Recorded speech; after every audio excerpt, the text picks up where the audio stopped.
మన వేదికను అలంకరించిన పెద్దలు గౌరవనీయులు కవిత మేడం గారు, మన డాక్టర్ శివశంకర్ గారు, 36 కులాల రాష్ట్ర అధ్యక్షుడు, అత్యంత వెనుకబడిన కులాల రాష్ట్ర అధ్యక్షుడు. ఈరోజు వాళ్ళ జీవితాలలో 76 స్వతంత్ర భారతం వచ్చినా కూడా మా కులాలకు, అత్యంత వెనుకబడిన కులాలకు వాళ్ళకి జీవిత వెలుగులో రాలేదు. 36 కులాలు ఉన్నాయి. ఈరోజు నేను గంటపదంగా చెప్పడం ఏంటంటే, మా కేసీఆర్ గారు మాకు కార్పొరేషన్లు ఫెడరేషన్ లేని కులాలకి ఒక గొడుగు కింద తెచ్చి ఒక కార్పొరేషన్ ఏర్పాటు చేసిన ఘనత వారికి దక్కుతుంది. అందుగురించి ఈ ప్రభుత్వం కూడా కామారెడ్డిలో డిక్లేర్ చేసిన మా యొక్క ఎంబీసీ కులాలకి ఒక మంత్రి శాఖ ఇస్తానని వారు వాగ్దానం చేశారు. ఈ ప్రభుత్వం కూడా దాన్ని నెరవేర్చాలని నేను మనవి చేస్తున్నాను ప్రభుత్వంకి. ఇలాగే మన అత్యంత వెనుకబడిన కులాల తరపు నుంచి మాకు అందాల్సిన ఫలాలు అందట్లేదు. ఈ కులాలు ఒక దొమ్మరి, దాసరి, రకరకాల కులాలు ఉన్నాయి మా దగ్గర. మొత్తం భిక్షాటన కులాలే. ఎంబీసీలో 36 కులాలు భిక్షాటన కులాలు ఉన్నాయి. దయచేసి మా ఏ ప్రభుత్వం వచ్చినా నేను రాష్ట్ర అధ్యక్షుడిగా వేడుకుంటున్నాను, ఈ యొక్క కులాలకు వెలుగు వచ్చినప్పుడే మాకు భారతదేశ స్వతంత్రం వచ్చినట్టు నేను భావిస్తూ, ఎక్కువ వక్తలు ఉన్నారు కనుక మీరు ఒక రాష్ట్ర అధ్యక్షులు పేరున మన రాష్ట్రం వచ్చినందుకు ఈరోజు ఒక సంవత్సరం కాంగ్రెస్ పాలనలో ఏ గతి మనకు ఏ విధంగా బీసీలకు మాకు అన్యాయం చేస్తుందనేది నేను ఈరోజు గంటపదంగా చెప్తున్నాను. ఈరోజు బీసీ కమిషన్ దగ్గర నేను వెళ్ళి అర్జిస్తే మాకు వెళ్ళిపోమని ఇది చేశారు బీసీ కమిషన్. అది అవమానంగా మేము భావిస్తున్నాం.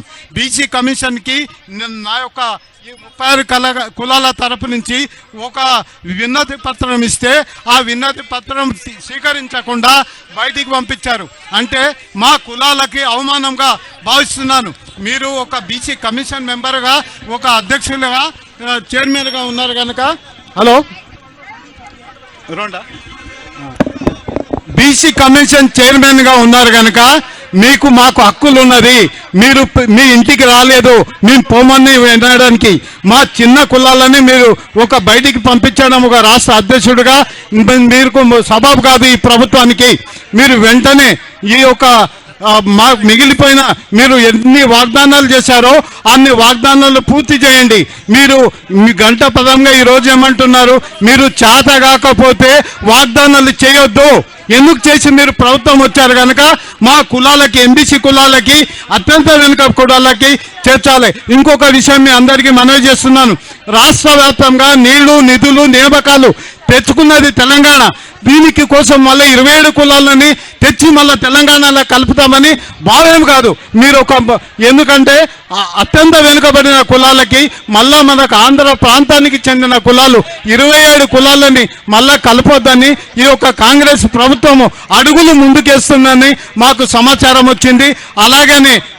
అలాగనే ఎస్సీ ఎస్టీలో మా కులాలు ఏవైతే ఉన్నాయో, ఎలిజిబుల్ ఉన్నాయో ఆ కులాలను మూవ్ చేయాలి. ఏదంటే ఎస్సీ ఎస్టీలకు పంపించాలి.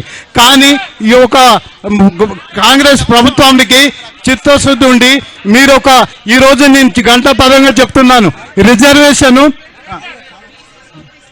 ఓకే హలో రిజర్వేషన్లో ఈరోజు కులగణన చేస్తున్నారని ఒక రాష్ట్ర అధ్యక్షుడిగా నా ఇంటికి వచ్చి నాకు కులగణన చేయలేదు. వాళ్ళు కాకి లెక్కలు, కాకి కథలు చెప్పితే ఇవన్నీ నడవదు, హైకోర్టులో కూడా కొట్టేయబడతాయి. మీరు ప్రభుత్వానికి చిత్తశుద్ధి వచ్చి పనిచేయండి.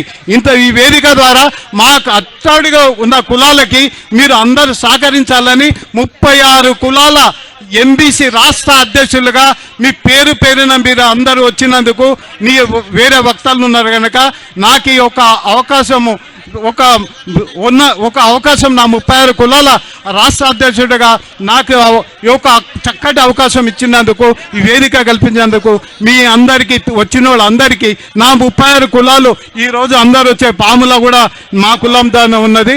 అందు గురించి అత్యంత వెన్నెల కులాలు కూడా జిల్లాలకి వచ్చినాయి. నేను అందరికీ వాళ్ళకు స్వాగతిస్తూ వాళ్ళకి మన హక్కుల కోసం మనం పోరాడాలని చెప్పుతూ ఈ ఇచ్చిన అవకాశాన్ని మేడం గారికి కానీ, ఈ యొక్క జాగృతి సంస్థకు కానీ, లేకుంటే బీఆర్ఎస్ ప్రభుత్వానికి కూడా మనకు ఈ యొక్క మా కులాల ఎంబడి ఉండాలని 36 కులాలకు కాపాడాలని వారికి నేను నా ఈ యొక్క వేదిక ద్వారా 36 కులాల తరఫు నుంచి నేను కోరుకుంటూ ముగిస్తున్నాను. జై థ్యాంక్ యూ నరహరణ, థ్యాంక్ యూ.